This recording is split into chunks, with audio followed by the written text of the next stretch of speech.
Hello, kamusta? Tara samahan niyo ako magluto ng pork adobo. So, yung pork adobo na to, hindi ko na siya igigisa. Ilalagay ko lang siya lahat sa pot. So, nilagay ko na yung pork, onion, and garlic. Tapos haluin lang ng konti. Then, 1 cup of soy sauce, 1 cup of vinegar, liquid seasoning, and oyster sauce. Pagkatapos, naglagay din ako ng 1 cup of water. Then, 2 tablespoons of brown sugar, then laurel. Tapos naglagay din ako ng pamintang buo. Then, yung Italian seasoning, syempre, pero optional lang. Tapos, hayaan lang siyang kumulo. Kapag kumulo na siya, malapit na maluto yung pork, ilagay na yung potatoes. Pagkatapos, takpan uli, hayaang maluto yung potatoes, tsaka completely maluto yung pork.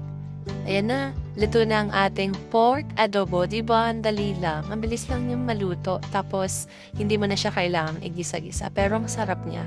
Try nyo din. Luto na kayo niyan. Thank you guys for watching. Tara, kain na tayo.